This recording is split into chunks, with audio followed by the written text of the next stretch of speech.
Сайн байцгаана уу? Эрхэм үзэгчдийн мэндийг хүргье. За өнөөдөр бол 25 оны 10 сарын 17 даасан хэрэг. Өнөөдрийн товч мэдээгээр та бүхэнтэй за мэдээ ихээс илүүтэй сануулга өргөж байна. За энэ бол иргэншлийн шалгалттай холбоотой хэдийгээр манай өмнөх мэдээгээр одоо энэ тухай дэлгэрэнгүй мэдээж байсан боловч энэ талаар бас асуултууд цөөнгүй ирж байна. За тиймээс хүн бүрт хариу өгч одоо хараахан амжихгүй байгаа учраас энэхүү сануулгыг та бүхэнтэй хуваалцаж байна. За манай өмнөх үегээр мэдээж байсанчлан иргэншлийн шалгалтыг бол шинжилсэн байгаа. За энэ бол бидний хувьд бол цоо шин зүйл биш. Үндсэндээ Трампын өмнөх засгийн үед 2020 онд шинжилж байсан одоо шалгалтыг дахин ашиглаж эхэлж байгаа. За ийм одоо үйл явдал болж байна. За энэ тухай манай мэдээгээр өмнө нь маш олон удаа тайлбарлаж ярьсан учраас эдгээрийг үл нуршин өгүүлэх нь за энэ жилийн 2025 онд хэрэгжүүлж эхэлсэн энэхүү иргэншлийн шалгалт бол 10 сарын 20 болон түүнээс хойш өргөдлөө гаргасан буюу N400 өргөдлөө явуулсан хүмүүст хамаарч байна. За энэ бол та бүхний харж байгаачлан одоо цаашлын албанаас гаргасан албан ёсны мэдээ тайлбар хуудсыг та бүхэн харж байна. За энэ дээр маш тодорхой дурдсан байгаа.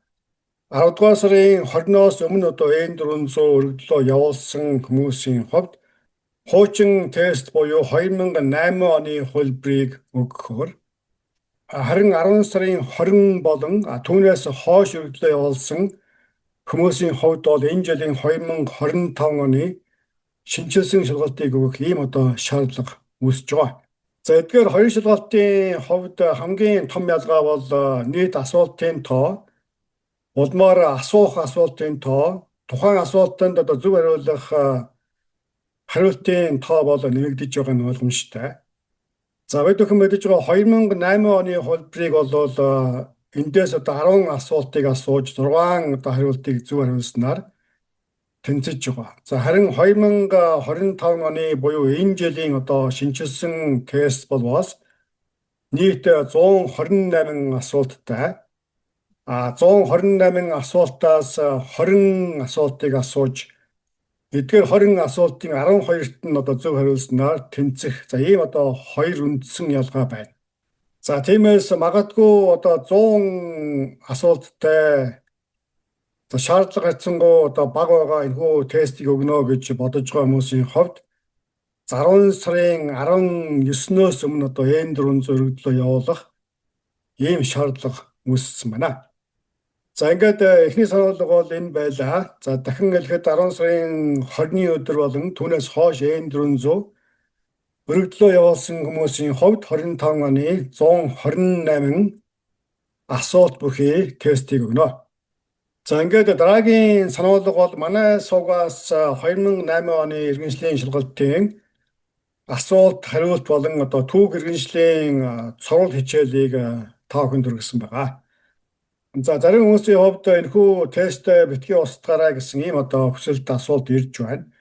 За эдгээр нь бол лавл одоо ойрын 3 сарын хугацаанд ямар нэгэн байдлаар одоо устдахгүй хэвээрээ байна. Ягаад гэвэл одоо 19-өөс 20-оос өмнө одоо тест явуулсан хүмүүсийн шалгалт бол тийм одоо хурдан хариу ирэхгүй. За хамгийн хурдандаа бол одоо 3 сарын дараагаар шалгалтаа өгөх ийм одоо бодиттой боломж байгаа. За тиймээс 2008 оны шалгалт өгөх хүмүүсийн одоо хэрэгцээ дуусах хүртэл манай сувг дээр байгаа 2008 оны шалгалтын хөлбөр хэвээрээ байх боллоо.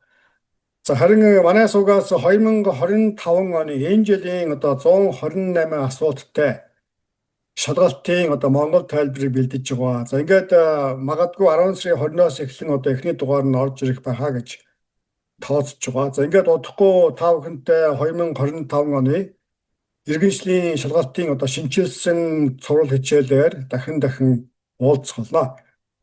За ингээд өнөөдрийн ярьж байгаа сэдвтэй холбоотой иргэншлийн шалгалттай холбоотой асуулт байгаа бол харагдаж байгаа имэйлээр холбогдох боломжтой байна. Өнөөдрийн мэдээнд анхаарлаа хандуулсан үзэгч гишүүд та бүхэндээ баярлалаа. Дараагийн мэдээгээр удахгүй уулзъя.